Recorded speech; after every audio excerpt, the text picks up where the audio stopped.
The makings of a sartorialist. Introduction. A sartorialist would be a lover of sartorial fashion, clothes that are tailored.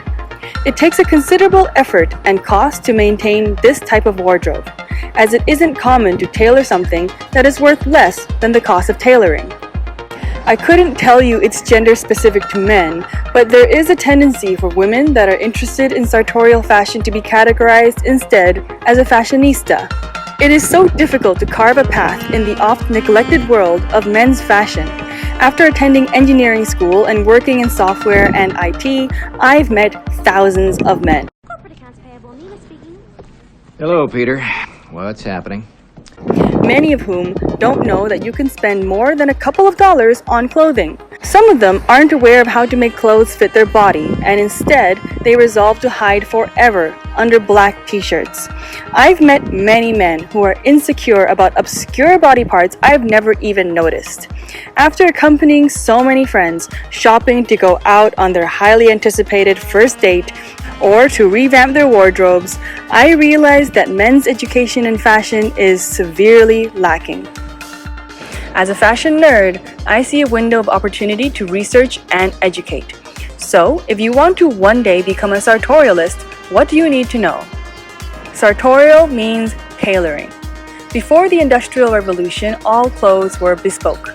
Bespoke refers to a garment that is specially made to your measurements, one of a kind. When humanity learned how to mass produce, it became an economical and viable option to choose clothing off the rack. This is usually not enough to start wearing the clothes right away. What users must do is to take them to a tailor and create a perfect fit. Note that it is easier to tailor something to a smaller size rather than larger. Think of it like cutting hair. Why do you need clothes that fit? I'm a firm believer that clothing represents many things at once.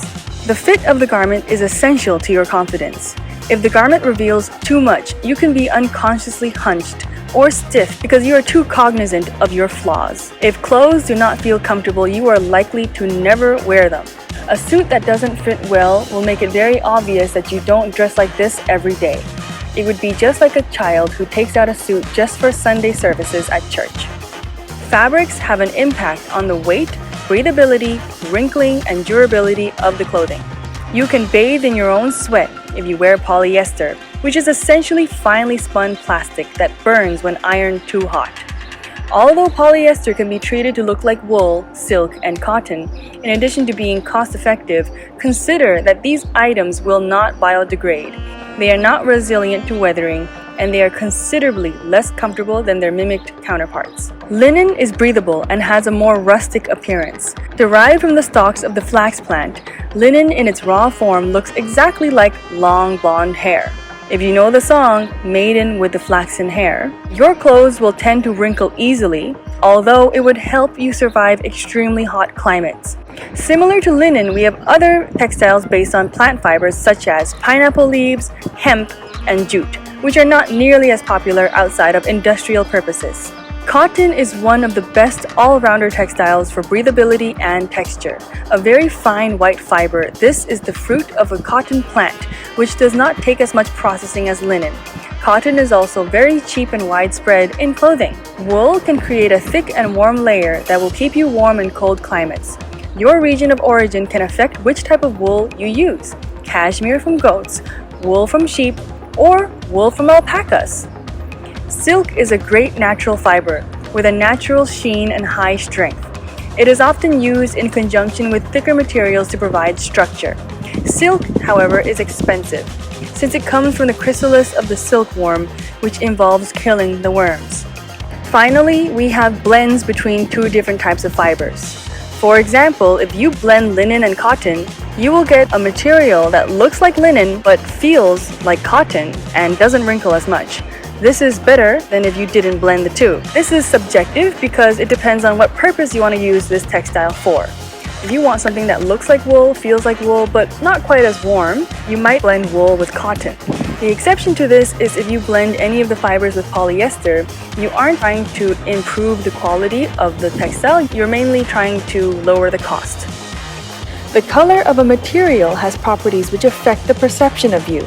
Consider color theory, how it can enhance your natural skin tone or make you look washed out.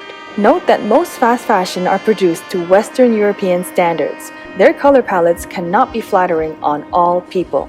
Also, consider patterns that can identify your origins. The Guayabera in Mexico and Central America, paisley, the tree of life, and other types of regional embroidery. Where can I get sartorial clothing? Anywhere that tailors exist, you can do it. From word of mouth, I'm aware that you can get bespoke suits and high-quality tailoring from Romania, Serbia, Turkey, Hong Kong, Singapore, India, and Pakistan. I live in the United Arab Emirates. The traditional dress of the Emirati men are bespoke kanduras. In each country of the Gulf, there is a different style of traditional dress that can easily identify where this person is from. The word sartorial comes from Latin. Naturally, the far-reaching and ancient Roman Empire continues to define fashion for the world as Italy remains a fashion capital. Italy is home to some of the most well-known sartorial brands, such as Cesare Attolini. Each garment is made entirely by hand in the Castel Nuovo's tailor shop on the outskirts of Naples. It takes 25 to 30 hours to make a suit. Chiton, with 5 manufacturing facilities in Italy, they have 800 employees, 56% of which are tailors and artisans. They serve 73 countries, and they train 20 students with the aim of becoming the master tailors of tomorrow. We also have Brioni, Luigi Borelli, Isaia, Zilli, Sartoria Partenopea. Another top country for sartorial clothing would be England. Having a long history of monarchy and aristocracy, Savile Row in London has hundreds of years of patronage by sartorialists such as the royal family. I've covered Prince Charles's sartorial fashion in another video.